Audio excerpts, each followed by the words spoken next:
Sardar Patel educational institute સંચાલિત Shrimati M S. લખાણી કન્યા વિદ્યાલય વતી હું વર્ષાબેન મકવાણા ઓનલાઈન શિક્ષણમાં આપ સર્વે વિદ્યાર્થીઓનું હાર્દિક સ્વાગત કરું છું.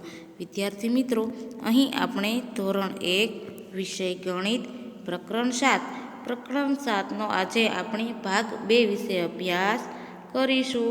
વિદ્યાર્થી મિત્રો, ભાગ 1માં તમે લાંબુ, ટૂંકું, સૌથી લાંબુ, સૌથી ટૂંકું, ઊંચું, નીચું, સૌથી ઊંચું, સૌથી નીચું, જાડું, પાતળું, સૌથી જાડું, સૌથી પાતળું તેના વિશે અભ્યાસ કર્યો હતો.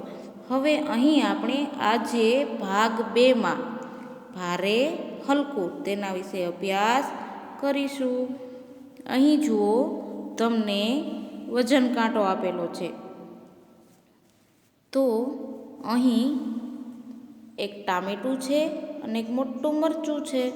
તો મોટું મરચું છે તે ભારે છે અને ટામેટું છે તે હલકું છે.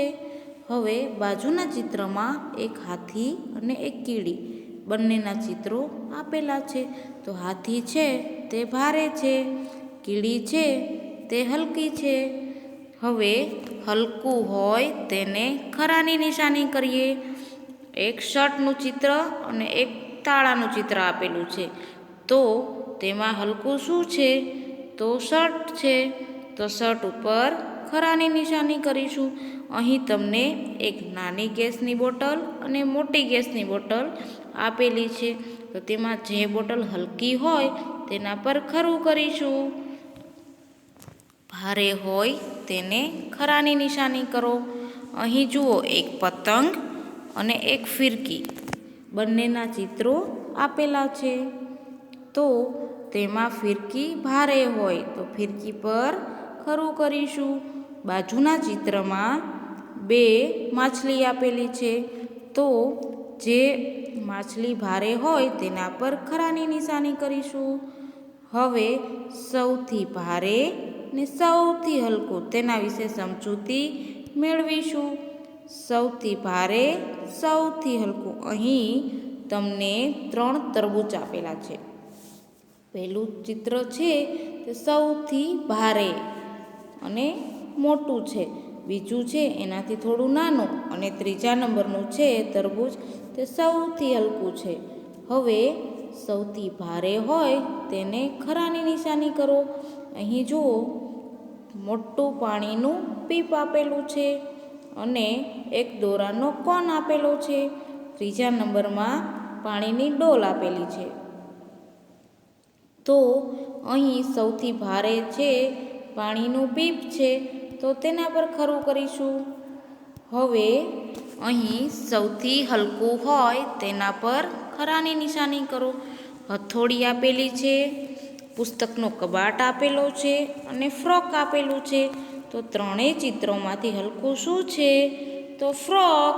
તો આપણે ફ્રોક પર ખરાની નિશાની કરીશું. હવે જુઓ, સૌથી ભારે હોય તેના પર ખરાની નિશાની કરો. ટિફિન આપેલું છે, પાણીની બોટલ અને પાણીની ડોલ આપેલી છે. તેમાં સૌથી ભારે શું છે? પાણીની ડોલ. તો તેના પર ખરું કરીશું. હવે જુઓ, માપન. આપણે હવે વેંત અને આંગળાથી માપવાનું છે. એક છોકરી છે તે ચોપડી માપી રહી છે. ચોપડી છે 3 વેંત લાંબી છે. હવે એક છોકરો છે તે ટેબલ માપી રહ્યો છે. તો ટેબલ છે 7 વેંત લાંબુ છે. હવે અહીં તમને તમારા મિત્રના હાથની આંગળીઓની છાપ પાડવાની છે. તો વિદ્યાર્થી મિત્રો, અહીં તમે આવી રીતે આંગળીની છાપ પાડશો એટલે આવી સરસ મજાની આંગળીની છાપ પડશે. હવે માપો. મારું ટેબલ ખાલી જગ્યા વેંત લાંબુ છે. તો 8 વેંત લાંબુ છે. હવે એક છોકરી પેન્સિલથી માપી રહી છે. મારી પેન્સિલ 2 વેંત લાંબી છે. હવે અહીં એક છોકરો છે તે સાદડી માપી રહ્યો છે. શેતરંજી છે તે 10 પગલાં લાંબી છે. સાદડી છે તે 6 પગલાં લાંબી છે. હવે અહીં જુઓ, બે છોકરા છે ત્યાંથી અને ઝાડ સામેનું અંતર માપવાનું છે અને અનુમાન કરવાનું છે.